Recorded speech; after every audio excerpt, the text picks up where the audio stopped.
Well, good morning or good evening, and welcome to this session on SharePoint updates from Microsoft Build 2020. So, Microsoft held its 10th annual Build conference during 19th to 21st of May 2020 for the people who make software that runs for Microsoft platforms. So, Build is the event where Microsoft connects with the millions of software developers who build applications for Windows, Microsoft Azure, Office 65, and other related platforms. So, for the past several years, developers from around the world have gathered for this build event in Seattle.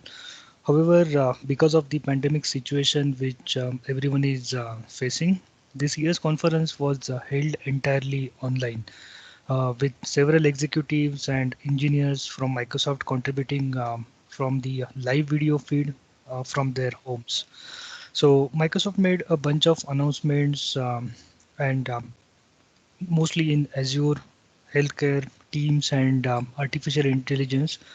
There were among the highlights of build.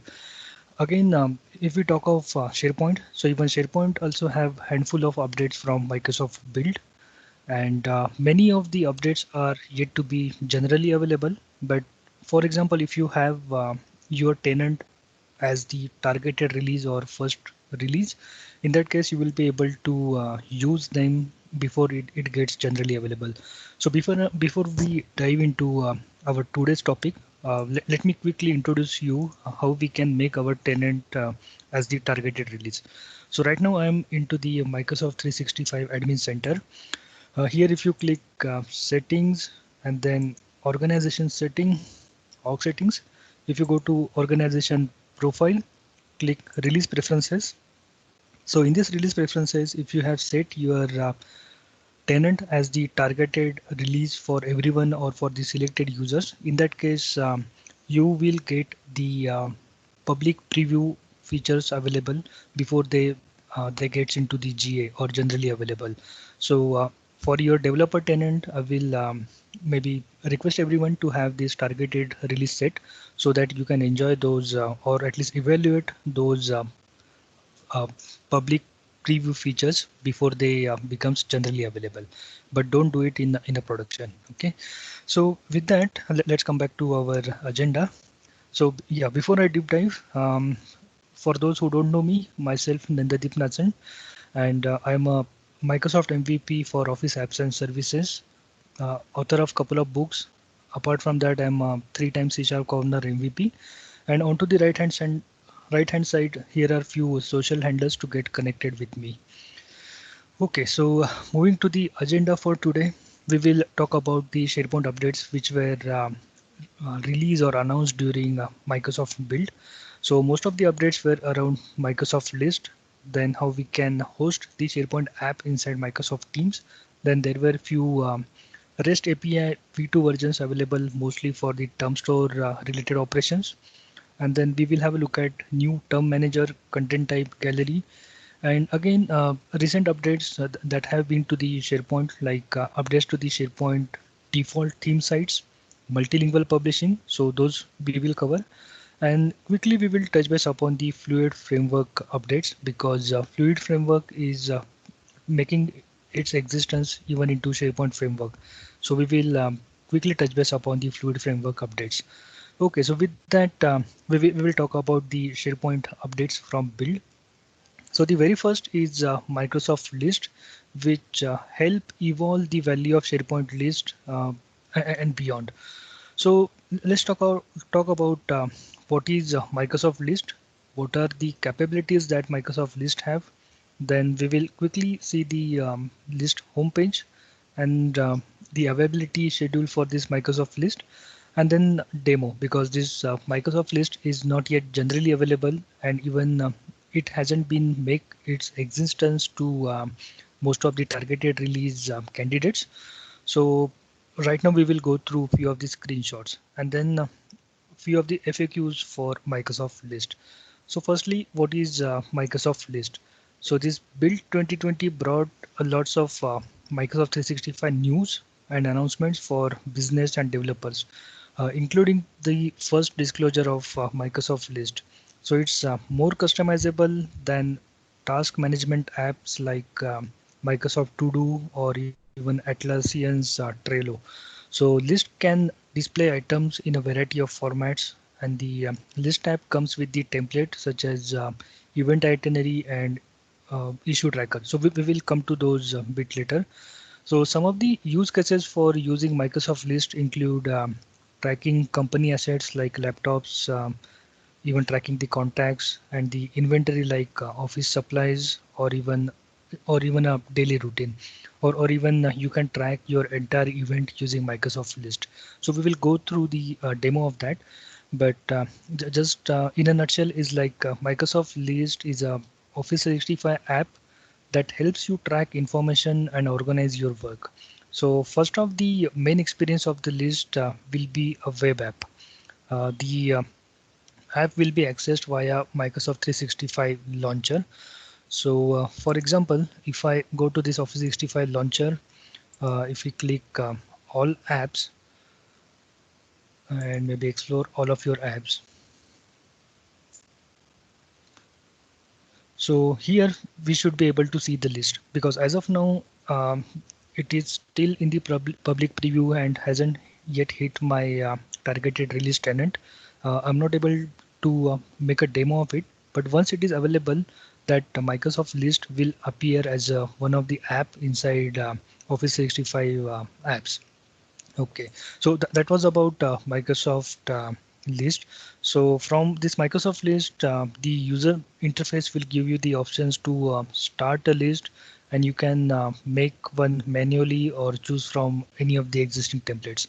So these lists are simple, smart, and flexible. So you can stay on the top of what matters for most of your team, and then you can track the issues, assets, routines, contacts, inventory, and many more using customizable views and smart rules. Even you can set the alerts to keep everyone in sync.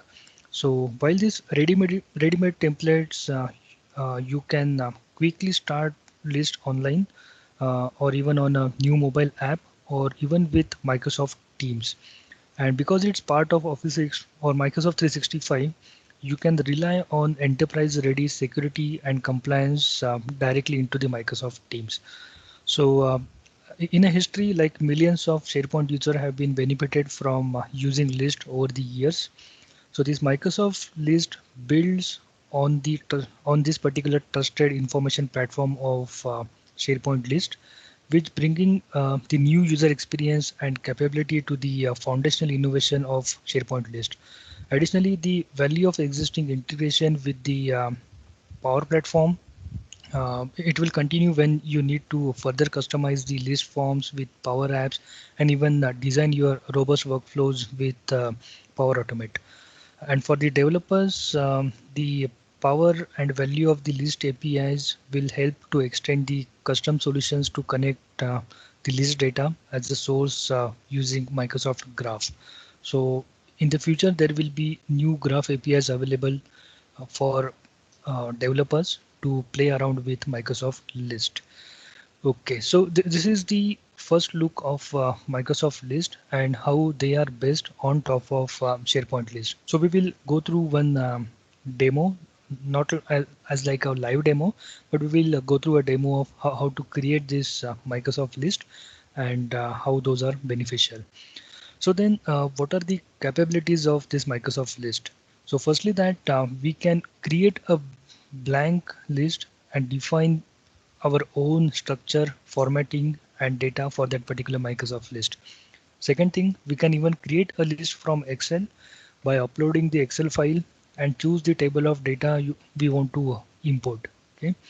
Thirdly, we can even create a list from an existing list, like a way we were doing for SharePoint list. So even we can create a list from existing list with same structure, formatting, rules, and alerts.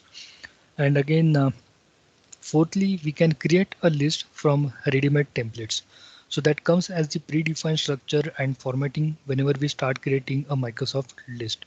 So most of the familiar ready-made templates include issue tracking, asset management, event organization, contacts, and FAQs.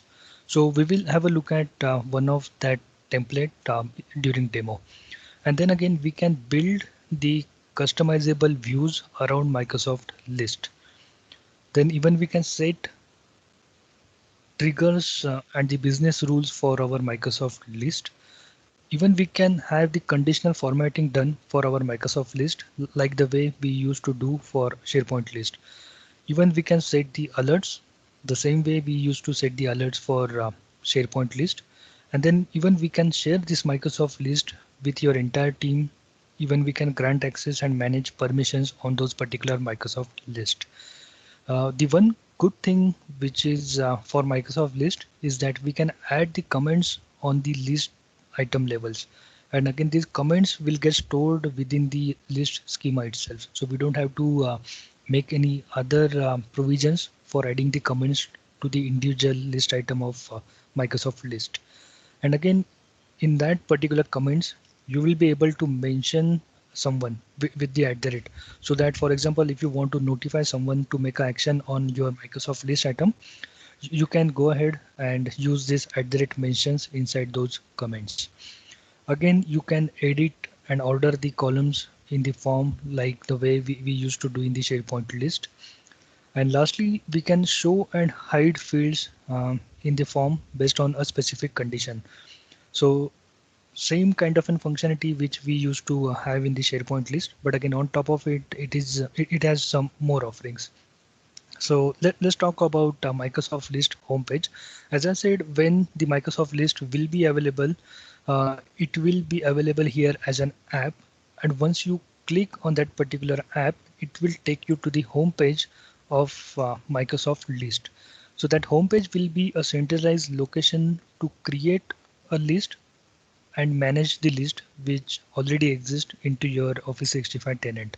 So from here, you can create a list from scratch or from the ready-made templates which are available. Even you can manage your list at a one particular location. You can bookmark those list as a favorite, and even you can view the recently accessed list or even your list or your favorite list. Okay, so that possibilities are with Microsoft List homepage. So let's see like how this homepage looks like. So the homepage will look like something like this. At the top, we will have a button to create a new list, and then the list which you will mark as favorite by clicking this star icon onto the right hand side of Microsoft List will become your favorite and will appear over here. And then the list which you have recently accessed or the list which are recently created will start appearing over here. And again, from here we will be able to filter those lists based on a certain conditions. Again, this is just one view of Microsoft List. Microsoft List also offers few another views. So this gallery view is one of that particular view. So from this particular top down arrow, which you can see a drop down here, from here you will be able to choose the view which you want. So for example, the view which we saw earlier, it was just a basic view which will show the icon for your Microsoft List, name and a description, and when it was accessed or created. But this view will go into some more granular details, and it will help you to create your own customized view by showing your own customized columns. So this view will give you some enhanced kind of an view experience. Again, you can create your own views, and at the top you can see that we can export all of this information to Excel. We can use the power of Power Apps as well as Power Automate to customize our list as well as have our business process automation done using Power Automate. So this is the gallery view of Microsoft List. The second thing is even this Microsoft List can be created using Microsoft Teams. So the most interesting part of Microsoft List is its integration with this Microsoft Teams. So according to Microsoft, you will be able to use Teams to collaborate on the list you create. So there will be various views of list in Teams, such as grids, cards, and even calendar. So list can also be added to a Teams channel or even from a chat. So Microsoft said that once you add a new list tab to the Teams channel, you will be able to create and embed your list in Teams without leaving the Microsoft Teams app. So there will be options for adding new columns, defining choices in a drop-down menu, creating a view or edit the share links, and even setting up a custom filters. So all those kind of things can be done right inside your Microsoft Teams. You don't have to leave this Microsoft Teams to make customizations or changes to your Microsoft list. So even from this particular image, you can make out that we have filter here or drop down here to select the views for our Microsoft list, or even from here we can filter the list, or even we can edit this particular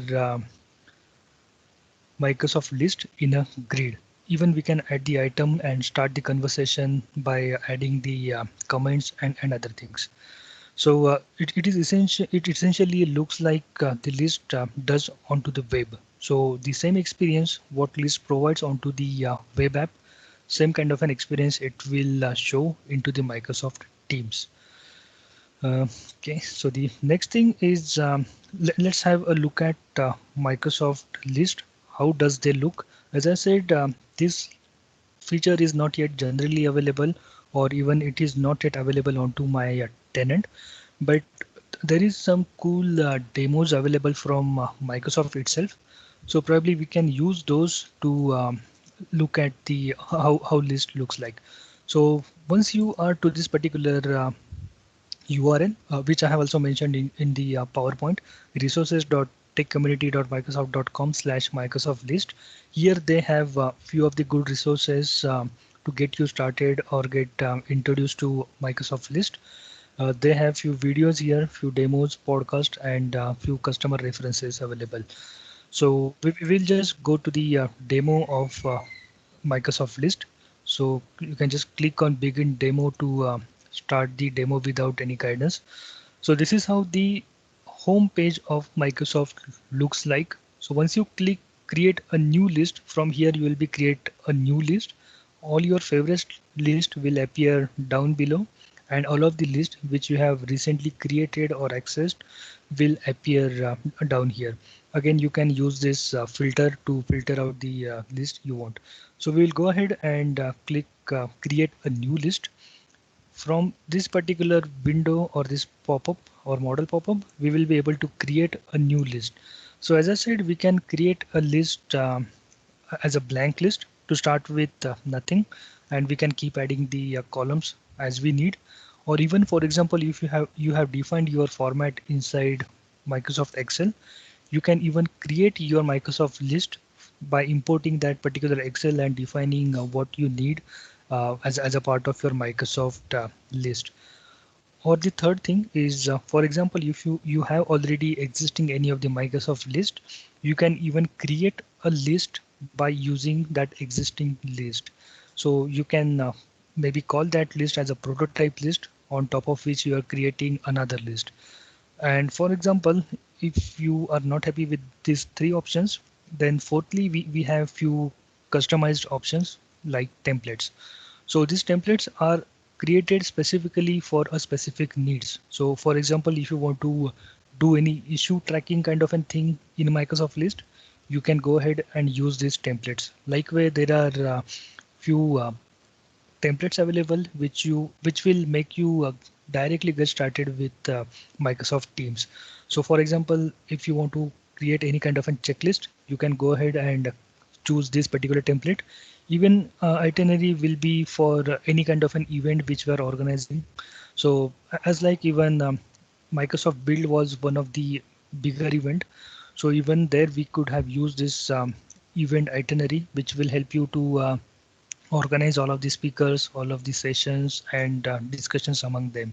Again, for example, if there are any business trip approvals, you can go ahead and choose these particular templates. So as of now, at least these are the templates which are available. But again, in the future, there will be a new edition of the templates based on the feedback from customer or based on the user voice being raised by the users like us. But for a time being, we will click this event itinerary, which will help us to create a Microsoft list with event itinerary as a template. So again, from left, you can still go ahead and select the other template if you want, but this will just show you a glimpse of how that particular Microsoft list will look like. So for example, whenever we will create this event itinerary, this will be the look and feel of that particular Microsoft list. And from there you can make out whether this is a right choice for you to go ahead. If it is, then you can just click use template, so that using that particular template, your Microsoft list will be ready to get created. Uh, then um, in order to create a Microsoft list, we'll have to give a name. So the name here is mentioned. Then optionally, we'll have to also provide the description, and then we'll have to just choose a color, so that with that particular color, your list will be available as you're seeing into the background. And then you can choose an icon for this particular Microsoft list that you're creating. So for example, you can make out from here maybe that we have this rocket kind of an icon with reddish or maroon kind of background. So in that case, while creating that particular list, the icon chosen was a rocket, and the background color was maybe this or this. So we can select our color, we can select our icon for a Microsoft list. The next thing is that where do we want to store that particular list.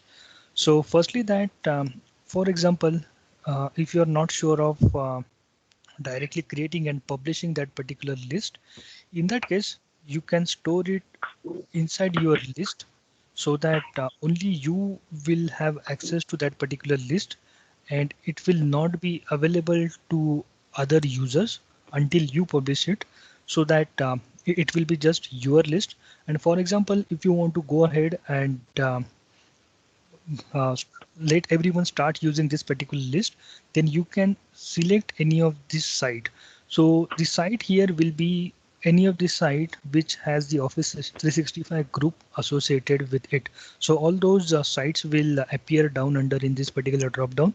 So you can select either your list or this site. So let's select a site from here. Once we are done with these selections, click create to create your list, and this is how the list will look like. So this particular list will have its own schema based on the event itinerary, which will be required, like session name, session code type, and other thing.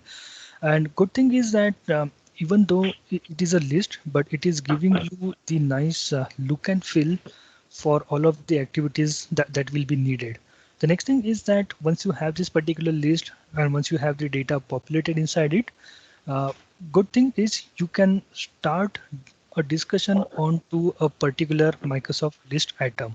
So here, for example, if there are already few comments being taken into consideration, you will see this comment icon. So once you click on this particular comment icon, it will show the comments which are already appearing for this particular Microsoft list. Even you can go ahead, type your own comment and click send to submit your comment for others to respond. So once it is there, your comment will be here, which can be even you can use this at the rate to mention anyone inside your comment. And for this particular list item or this particular Microsoft list item, you can start entire discussion around that particular item. Okay, so once it is here, the next thing is that even you can use the power of Power Automate to drive your business workflows. So once you click this automate option from here, you can use or click create a rule.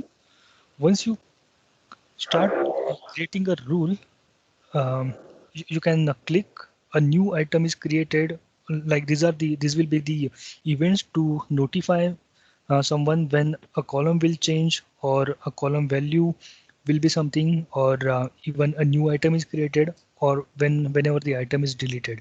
So these will be few of the predefined rules onto which you can notify someone. So for example, here we are selecting a new item is created.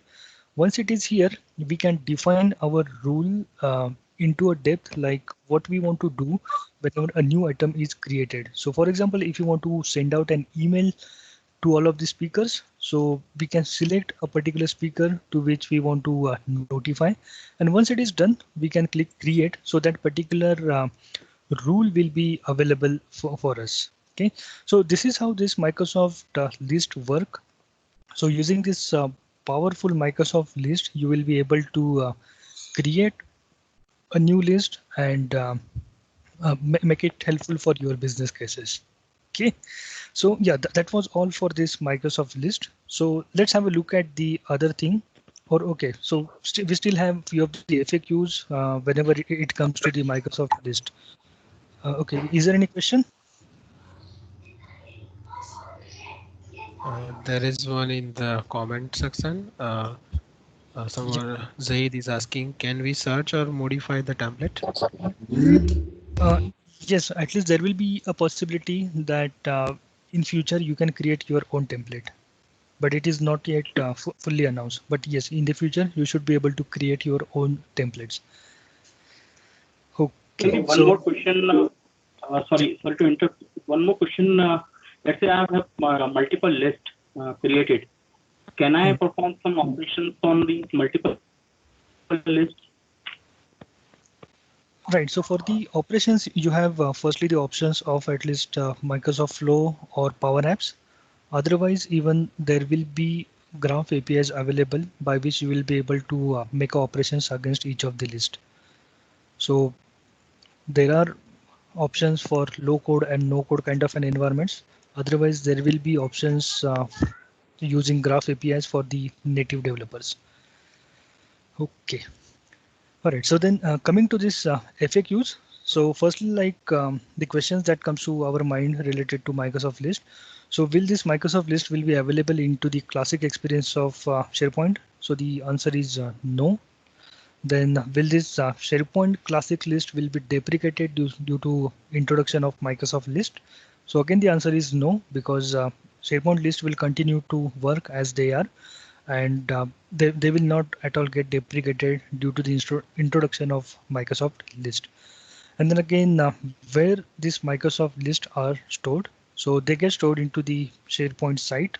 So whenever we create a Microsoft list, there we choose an option where we want to store that. Next thing is, can we export the Microsoft list to Excel? Answer is yes, we can export.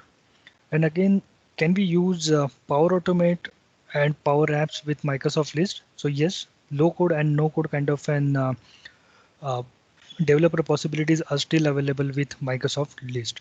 And then again, does Microsoft list supports conditional formatting? So the answer is again yes. So based on any of the condition, you can format the look and feel of your Microsoft list items. Okay, so with that then here are few of the resources available which will help you to deep dive more into the Microsoft list before it gets available to your tenant. So that was all for Microsoft list. So the next thing which was announced during build was this having a SharePoint app inside Microsoft Teams, so that we can use this Teams standalone statics tab using SharePoint online sites. So the thing is here, like how we can take an existing SharePoint site and then how we can wrap that up and package it as a standalone application that we can deploy into a Microsoft team. So this is great for SharePoint internet sites that you want to package and deploy to rest of your organization.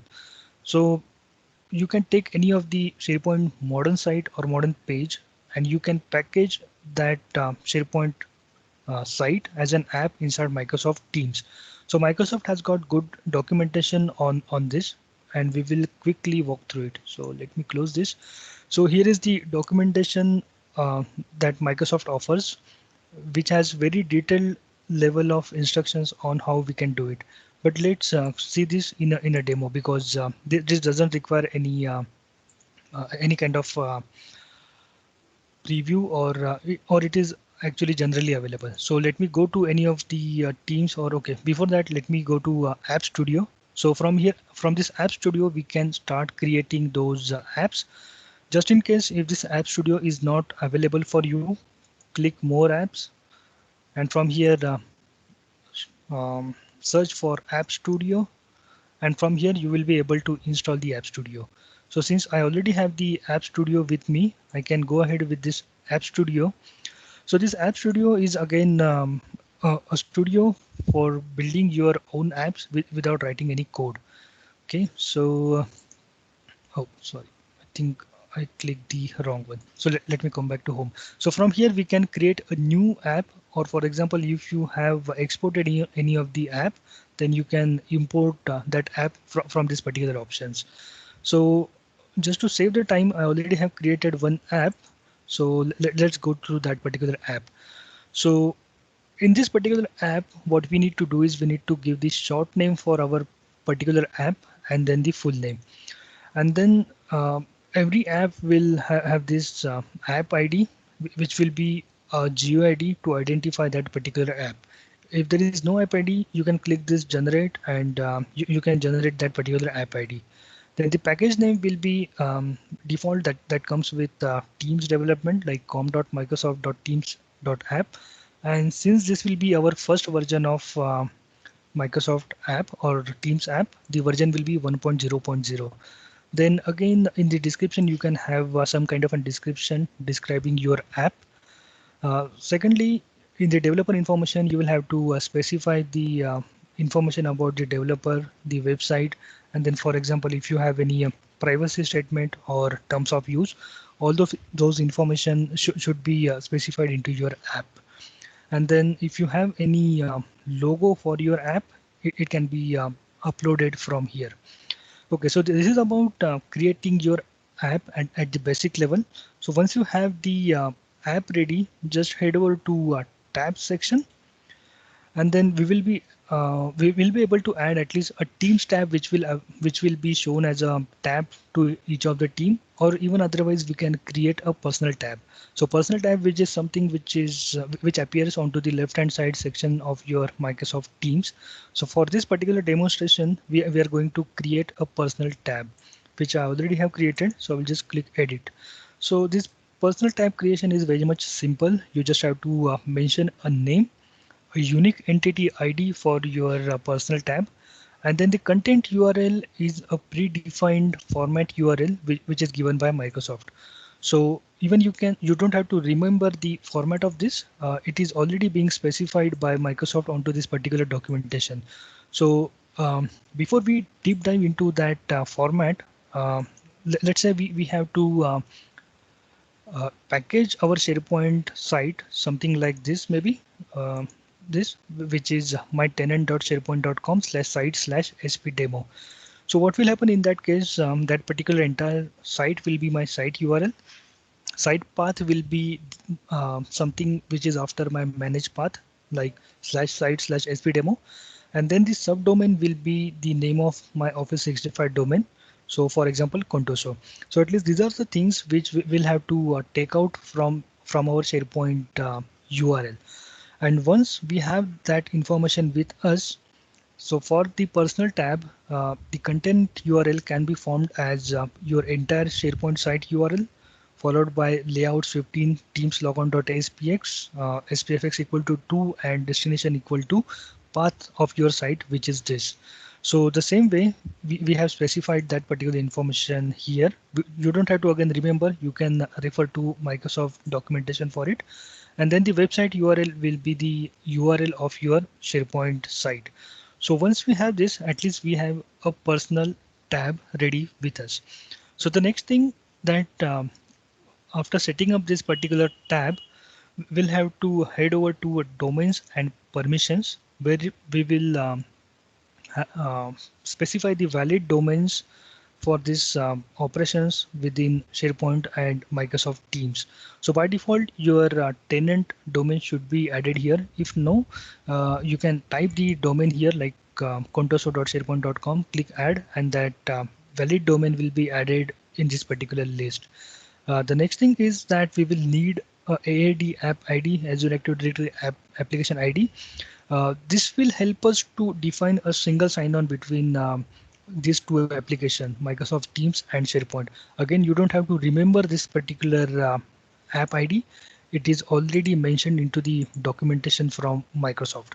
So they already have this app ID specified. So you can directly use that app ID inside your personal tab configuration. And lastly, that we'll have to set up a single sign-on for this particular purpose. So optionally, we can specify our SharePoint site URL here, which will help us to set up that particular single sign-on. And once it is done, lastly, we'll have to go to this test and distribute. For example, if we don't see any kind of an errors here, that means we are good to go and we can install this particular app to our Microsoft Teams.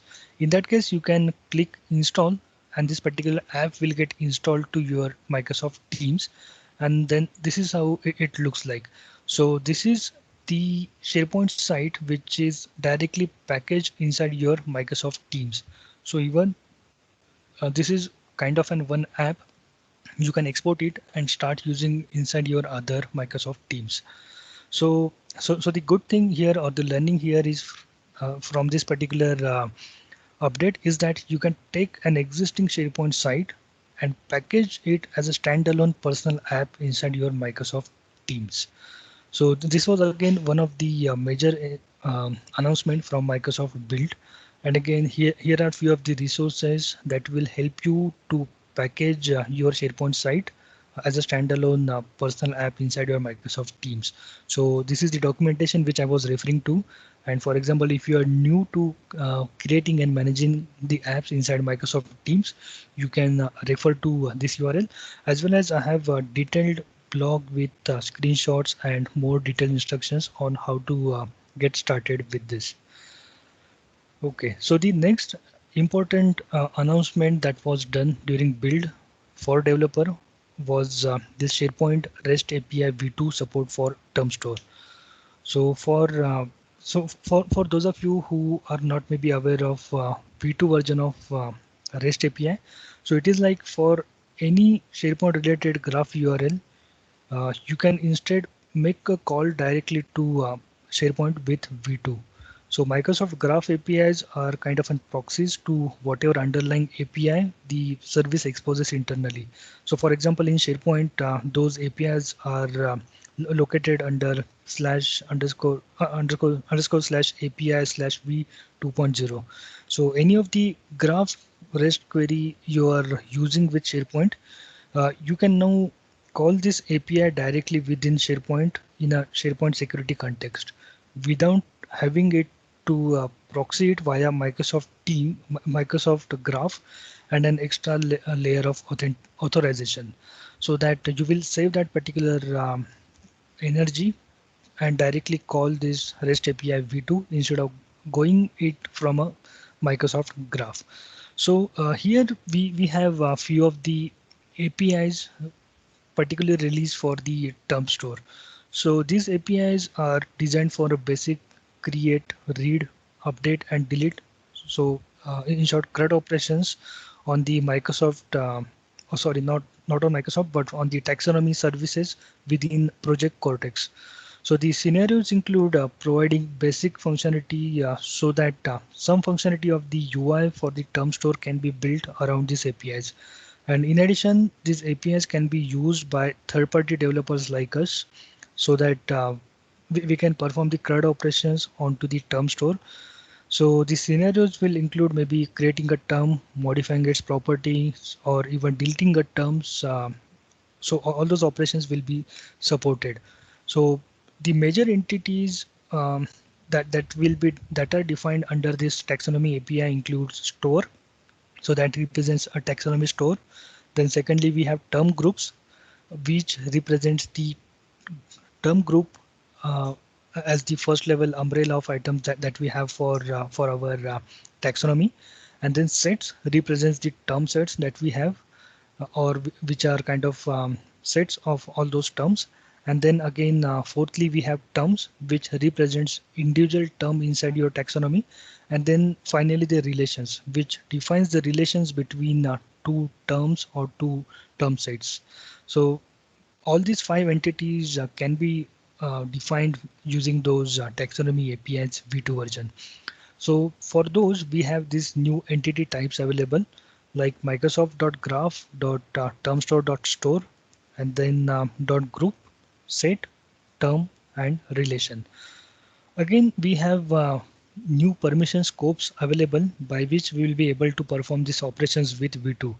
So obviously by name it denotes that termstore.read.all will be just to read or perform the read operations against your termstore. On the other hand, termstore.readwrite.all obviously denotes that we can perform the read-write operations onto the termstore using these kind of APIs. So for this, we have a quick demo of how we can use this REST API v2 along with SharePoint framework. So I already have this SharePoint framework web part created, but yeah, before I show you that web part, let's see like how that web part works. So this is the web part that I'm going to demonstrate you. So this particular web part is making a call to SharePoint REST API v2 for a term store. So the first thing that we have is we need to access the term store data. So let me click here, and this returns us the information for the ID of that particular term store and the name of that particular term store. So for example, if I move to my term store here, so here you can see the ID and name which is being written by that particular API. So this is the name and ID which is available for this particular term store. Okay. Secondly, that once I click this term groups, it makes a call to V2 APIs to get all of the term groups which are available. So once I click it, it gives all of the terms group which are available inside our term store. So that means these are all of the term groups which are available for us. So all those will be listed along with the IDs, and this is happening with V2 API. And again, for example, if you want to get a particular term group, if you know the ID of that particular term group, even that can be done. So right now I'm trying to get the group called as Office 365 taxonomy, which is available here using the ID which I already have at my hand. Okay. Nextly, once we get a hold of term groups, we can go ahead and again get the term sets which are available within those term groups. So once I click this term sets, it will give all of the term sets which are available inside my inside my term set. And then for example, okay, so at least this is the only term set I had, Office 365 suite, which it is returning Office 365 suite. And then for example, if we know the ID of that particular term set, we can even get that particular term set by using that ID. Again, it is making a REST API v2 call to get this information. Lastly, once we have even this term set information with us, we can get the terms below that particular term set using the v2 APIs to get those terms. So here we are getting all of the terms which are available under that term set. So if I expand this particular node of term set, these are the terms which are available to us, and here we are programmatically getting it using v2 APIs. And then lastly, for example, if you know the ID of a particular term, you can get that particular term using the v2 APIs. So this is the short demo of how we can use those term API or v2 APIs to play around with the term store. So let's go into the code of this particular section. So in the package solution, as I said, we need specific permissions. So I'm getting those permissions as Office 365 SharePoint online resource with the scope of termstore.readwrite.all. So although I'm not performing any write operations here, I'm just creating the read operations, but for the future compatibility perspective, I went ahead and defined the scope as readwrite.all. And once you deploy this particular solution, all of these will be available to you. Just a moment. Yeah, those will be available to you as an API access. So if I go to the approved request, what we have, so at least these are the two permissions which we are talking about. So with these two permissions, we will be able to perform the operations against your term store. And those two APIs have been defined inside our package solution JSON. So that once we deploy this particular solution, we'll be able to make a call against term store.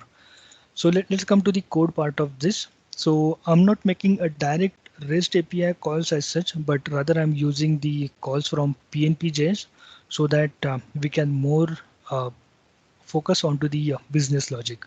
So this is the render method inside which we have this stack of buttons, which is representing all of the buttons that we just saw. So these are the buttons that have been created using Fluent UI. So all those buttons are here. Most importantly, like how do they work when we click them? So firstly, that whenever we try to access the term store data, we make a call to PNP.js with sp.termStore, so which internally makes a call to the SharePoint taxonomy V2 APIs to get the information about the term store. And once we have that information, we are showing the ID and name of that particular term store. Even you can write your entire uh, code to get this particular information directly using that V2 API. But for the sake of simplicity, I will also encourage you to use the PNP.js so that you can let PNP.js make these operations in the background and you can focus more onto your business logic. Secondly, for example, whenever we want to use the term group, so PNP.js has got two methods available here. So either you can use sp.termstore.termGroups, which will return you all of the groups. Otherwise, even you can simply use termstore.groups, which will also return the same kind of an information. So once we have those term groups available with us, we can go ahead, loop through those term groups, and we can start using it. Again, the same thing for ID. For example, if you want to get a specific term group by its ID, it can be done with this simple call. Same thing goes for term sets and terms. I will not go into the code because it is more of like a same. Just for the term sets, like we are getting to the term store, then to the term groups, and we are getting the particular term set. For example, if you want to get the terms, in that case, we are getting to the term store, then the term group inside it. And once we get the term group, we get the term set by the ID, and then we get all of the terms which are available inside that particular term set. And this is how we can then use the V2 API to use the term store operations. Okay, so let me come back here. So at least that was the quick demo of SharePoint REST API V2 version, which includes the taxonomy operations. And then again, all of these APIs will also be available as a part of Graph APIs. So once it will be available under Graph, you can perform these simple operations like graph.microsoft.com/v1.0/termstore and the other things. So as of now, we can start focusing onto the REST API v2 to perform any of the taxonomy related operations. So here are few resources which are available to you for getting started with those v2 APIs along with what are available with taxonomy. And again, for example, if you are specifically interested into the taxonomy graph APIs, so this is the pre-release version of graph APIs available. And the code sample which I've just shown you, it is available at this particular link. For example, uh, if you want to explore more onto that code sample. Okay, after that, we have a new term manager which is available. So this term manager, using this term manager, we can manage the taxonomies inside our SharePoint new admin center. So this particular new term manager is available within the content services section of SharePoint admin center, obviously SharePoint new admin center, and it provides the modern integrated controls for the creation and management of taxonomies and glossaries. So with this, we will be able to work with the pre-existing global term sets and the new term sets without reconfiguring existing for the existing management data taxonomy. So for example, if you already have defined your global terms and the term sets below it, You don't have to do anything. All of them will be exported or sorry imported into your this new term manager. One of the good thing that comes with this new term manager is that now that it has increased the number of terms supported at the tenant level. So earlier it was only 200,000, but now it supports up to 1 millions of terms. Okay, so let's have a look at how new term manager looks like. So at least during the demo we saw that, but even I'm to the new admin center experience of SharePoint. And from here, if you click content services, you will be able to see the term store here. So this term store is the newly revamped term store, which provides the modern experience for all of your taxonomy. So all of the operations remain as it is, which they used to work when we were working with Classic. So that from here we can create or add a new term group. Once we add to the term group, from here we'll be able to add the term set, rename, delete, or even import the term sets. If you go to the term set level, from these term sets, even we can add a term, rename, delete, move and copy operations. Same way, whenever we go to the term level, even from here we can make the operations which are specific to terms like pin, reuse, merge, deprecate. So all of that experience will or the functionalities will be as it is, but just that we have got this new modern experience using this new term store. And again, you have this usage settings here to see like how, where this has been used, and even few advanced settings here. So this is the new term store manager which is available right now. So let me move back. Again, one more thing is that announced is the content type gallery, by which we can manage the content types from the SharePoint admin center. So earlier it was like we used to have those content type defined at the site collection level, and we used to use that, or at least we used to have the content type hub specified. But now that we can even manage all of these content types inside our SharePoint using this new content type gallery. So this new content type gallery should be available soon, just down under this term store. So once it is available inside your tenant, it will perform like this way. So it will list out all of the content types which are available, and even the activity for each of that content type. And from here you can create your new content type, or even you can modify the existing content types. So this allows us to define the content types at our tenant level, and then it can be used all across your sites. And then whenever you are managing the content type, you can just click any of the content type, maybe add few more columns to it or remove the columns from it. And even you can disable, enable, or change the group or of your content types. So all of those operations are now possible from the SharePoint admin center itself.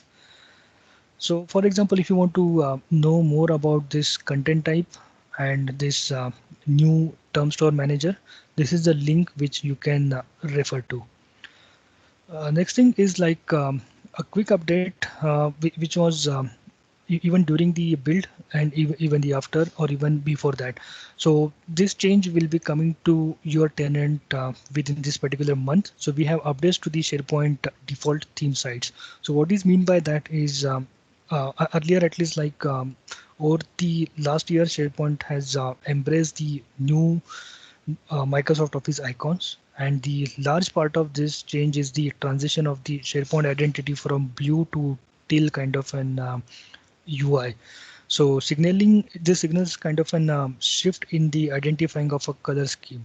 So updating the SharePoint default theme from blue to the teal is the final step of adopting this new SharePoint identity. So even if you remember, the icon which we used to denote SharePoint was something like this in the past, but now that we have this new icon, which is a new teal kind of an icon, what we have. And again, if you start creating the new sites inside your tenant, you can see that instead of blue color, now that they follow the teal color. But does it mean that do I have to add anything or do anything extra? So the answer is no. This is automatic and no action is required by admins as well as the users. So if you decide to keep the blue theme or just want to change the theme, site owners can edit the theme in the change the look panel, and this change can be made at any time, and each site will require a manual change. So what I mean by this is, for example, if I go to a SharePoint site, from here I can click change the look, and from the theme we have this teal theme available by default. But again, if you want to switch back to the old blue theme, you can still go ahead and start using it. Okay. Then again, starting from this particular month, sites that have not been customized will switch from blue to this teal experience, and it will not require any kind of an action from you. So the new sites that you create will by default have the teal theme until you change it, either through the change the look panel or using the custom site designs which you define for your SharePoint site. So this change will not impact any custom themes or settings you have currently installed or applied within your tenant. So for example, if you want to opt out of this, you can do it. So you can go ahead, change your theme, and even that theme will get applied otherwise. But the new sites that you will create will have this teal kind of an theme. Okay. So it is just that we are shifting the theme from blue to teal. So this is how the experience looks like. So almost it is the same experience, just that you will notice a difference into the color of this particular theme. Earlier it was blue, now that it is a teal color. Okay, so then what site types and states will be impacted? So for the classic publishing, if it is not customized with a theme, it will be impacted. If it is customized with a theme, there is no impact. Same thing goes for team sites, communication sites, and for the group connected team sites, there is no impact. Okay, so we don't have to do anything, but just that we have this ability. So nextly that or the last topic of our discussion is multilingual publishing for pages and news posts. Again, this is the feature which is or which has already rolled out to most of the tenants in this particular month. So what is mean by multilingual publishing for pages? So with the organization around the world enabling remote work for their teams, it is very much essential now to ensure that the information on your internet is readily available to your users. And using the communication sites in SharePoint, you can now create a flexible, intelligent internet in multiple languages. So the multilingual publishing feature for SharePoint communication sites now rolled out worldwide, which enable you to create and translate the pages. When you can set the translator roles, and they get email alert when the page is ready to be translated, updated, or published. So how does it work? So once a communication site has been created in the default language, the site owner can enable the multilingual publishing feature onto that particular site and choose the additional languages to support on that particular site. So once the feature has been enabled and the languages are added, the site owner can assign the individual users, security groups, and the Office 365 groups as the translator for that particular language. So let's see like how this is. So for example, this is my site. If I want to go to the site content, so firstly site contents and then to the site settings. Okay, taking some time. All right. Okay, let it load. So each of the administrator will have to follow these steps. He has to first go to the site settings, and then you can go to this language settings. So once you are to this language setting, here we have an option to enable the pages and news to be translated to multiple languages. By default, it is turned off, but you can click on to have the translation done. So by default, since my site has been created with English is here, but if you want, you can maybe add few more sites. If you want, you can directly type in the experience here.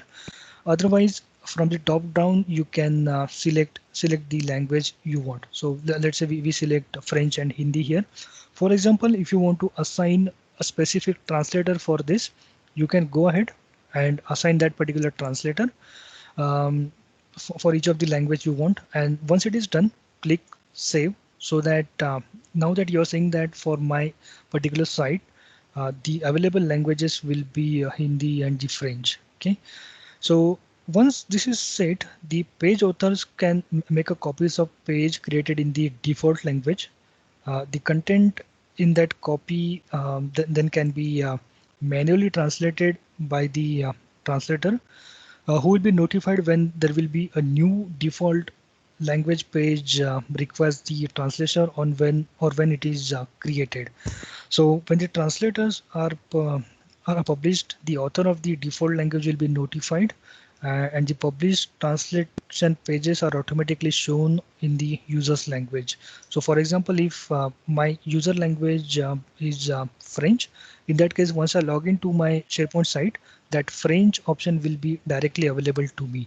So even it includes the web parts and the highlighted content web part also. So what I mean by that is, if I go to my SharePoint site and we want to, or we create a new SharePoint site here, or sorry, SharePoint page here. Even now from here you can see that this language drop down is here, but at the moment we just have this particular site available in English because right now no translation has taken place. So what we can do is we can go to the site contents, again to the pages, site pages.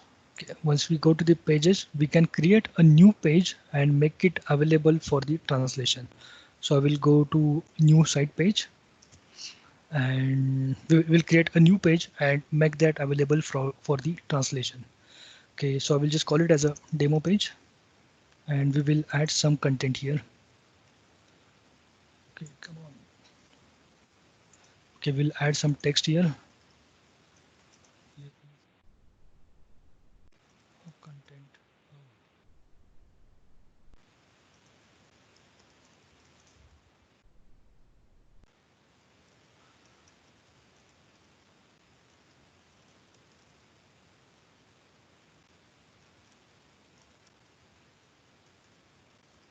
Okay, so let's say we just have created this particular page and we will publish it.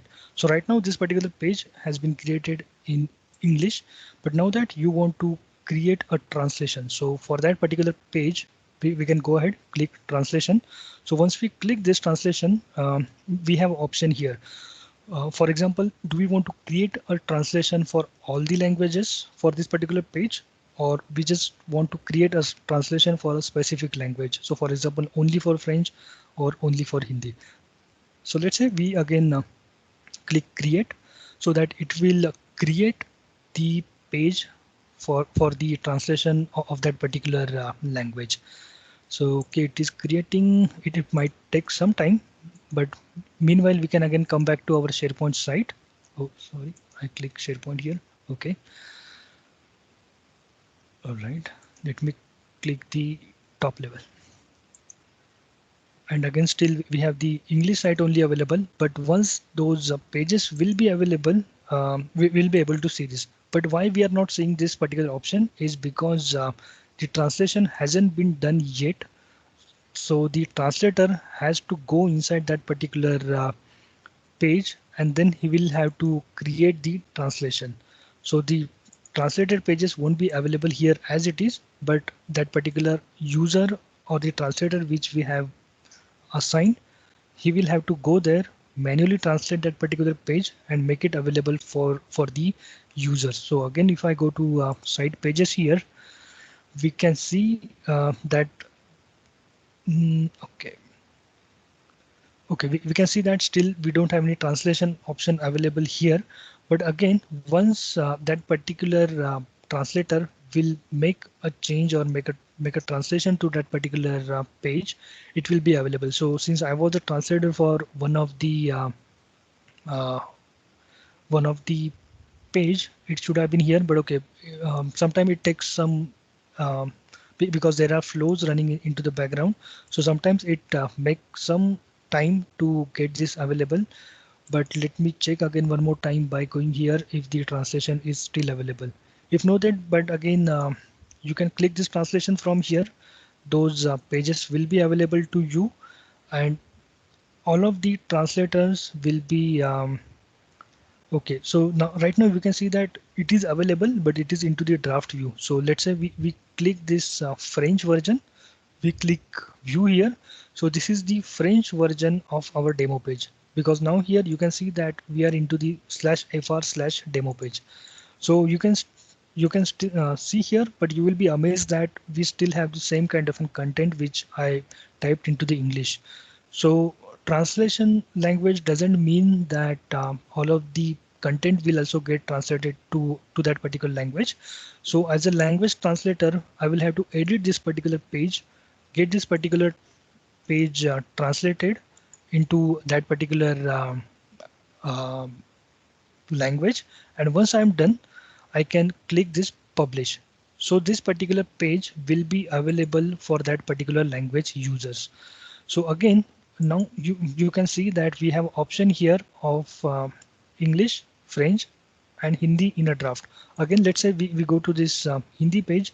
Even here, we don't have the translation done by Microsoft, but the translator which we have assigned for this particular language has to perform the translation by editing the page, and once he translate, he can click publish, and then that particular version will be available for that particular page. So now that you can see that we have English version of this page available. At the same time, I can click here and go to the French version of that particular page which is published, and even we can select the other language and go to the version of that particular page inside SharePoint. So not only page content, but even site navigation, hub navigation, site name, and site footer can also be translated.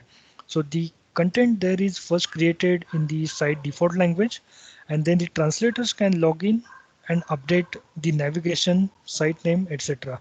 In their preferred language or the language which has been assigned to them. And the users will automatically see the pages and news in their preferred language if it is published.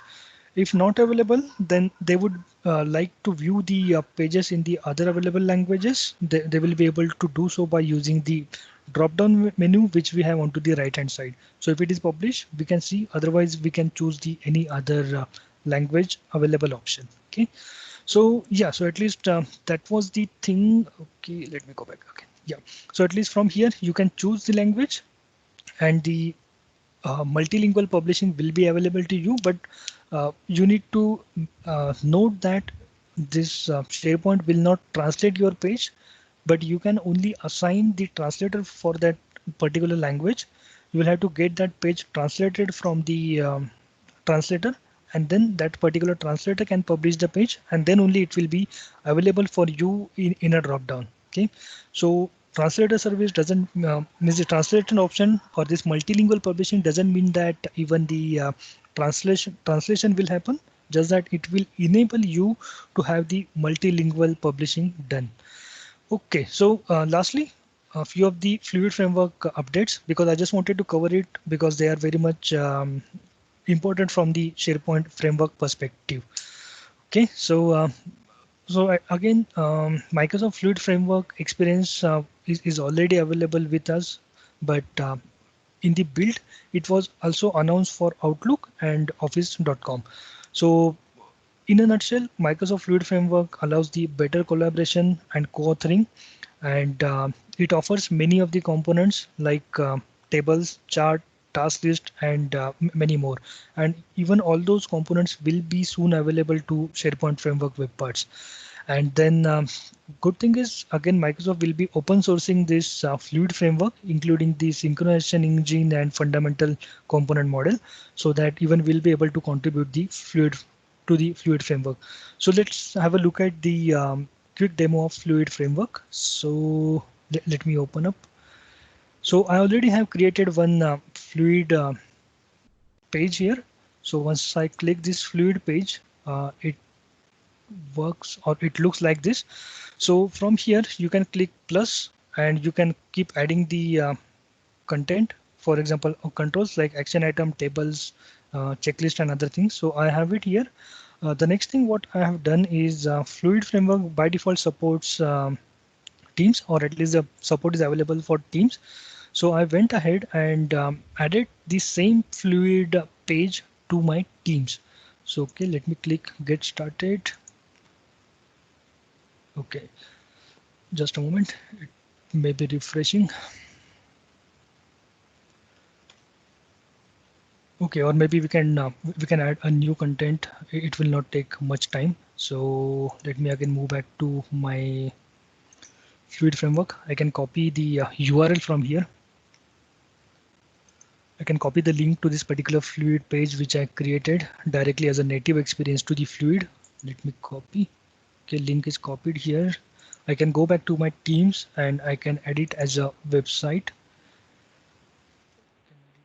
Fluid and okay, Fluid one. Okay, let's save this.